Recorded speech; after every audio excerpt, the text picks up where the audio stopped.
Alguns imaginam que, por ter sido chamado por Deus, que o próprio Espírito Santo vai capacitar o missionário. Então ele não precisaria de se preparar de nenhuma forma. Mas isso é um equívoco muito grande.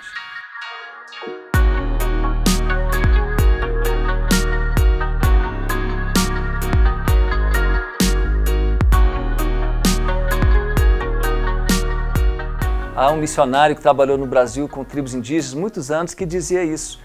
Se eu soubesse que Jesus ia voltar daqui a 5 anos, eu preferia me preparar durante 3 anos e ter apenas 2 anos no campo missionário. Aí direto para o campo e ter 5 anos sem nenhum preparo. As implicações do trabalho missionário são muito grandes. São implicações na área física, na área emocional, na área espiritual, na área cultural.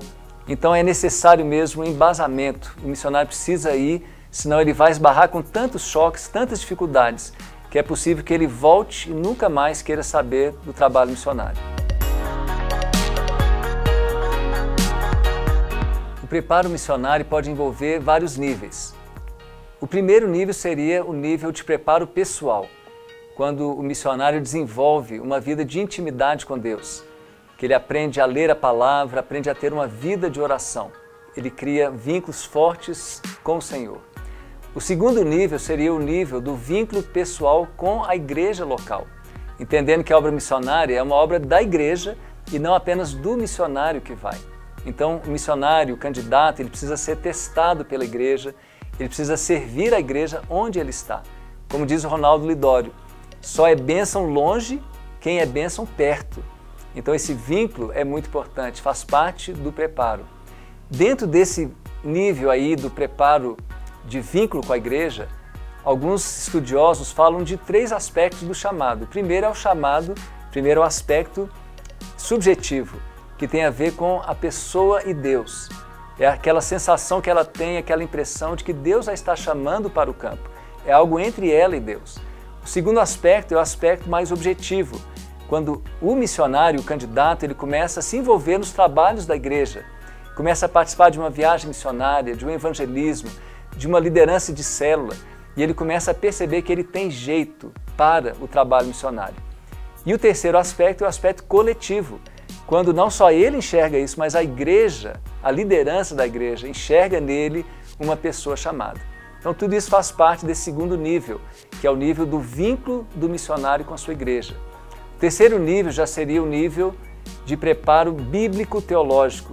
O missionário vai precisar ter uma base profunda nas Escrituras para poder não ser demovido da sua fé quando ele enfrentar diversos choques, às vezes com outras religiões, às vezes com situações muito complicadas. Ele precisa ter esse embasamento bíblico-teológico. E o último nível seria o nível de um treinamento mais especializado, seja na área de linguística, se ele for ser um tradutor da Bíblia, seja na área antropológica, cultural, se ele for trabalhar com um povo que tem uma distância cultural muito grande da cultura dele. E também o aspecto social. Talvez ele vai trabalhar com ministérios de misericórdia, de socorro. Ele vai precisar então de ter um preparo na área de desenvolvimento comunitário.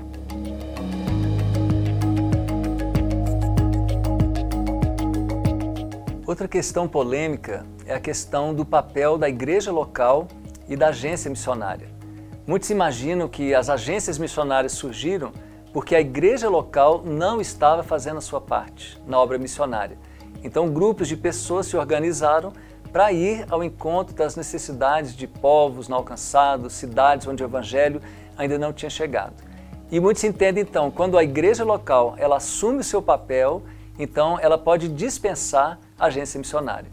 Eu creio, pessoalmente, que o ideal é uma parceria entre a igreja local e a agência missionária. A igreja local é aquela que envia o missionário, que conhece as qualidades, os defeitos do missionário, que vai dar todo o suporte espiritual, afetivo.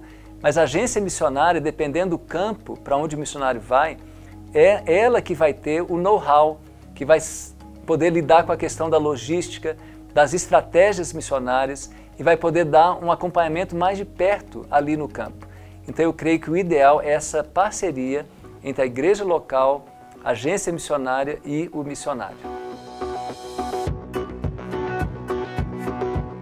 Para ilustrar essa necessidade do preparo para o missionário, eu gostaria de ilustrar com um testemunho pessoal.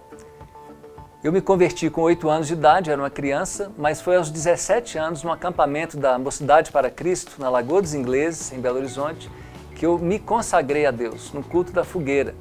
E ali eu falei com Deus que a minha vida estava à disposição dele, para ele fazer dela o que ele quisesse.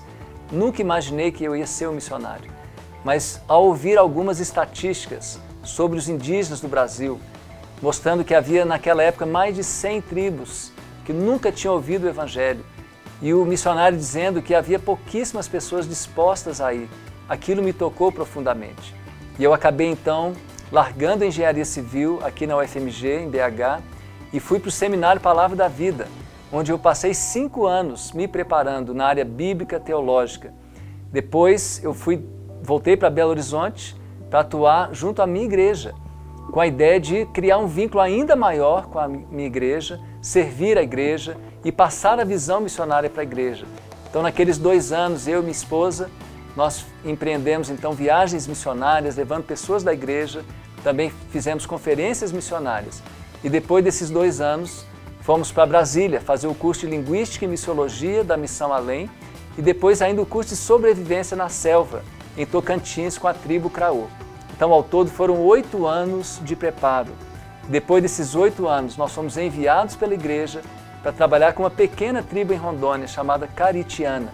E esse preparo foi fundamental para que pudéssemos dar início à nossa carreira missionária.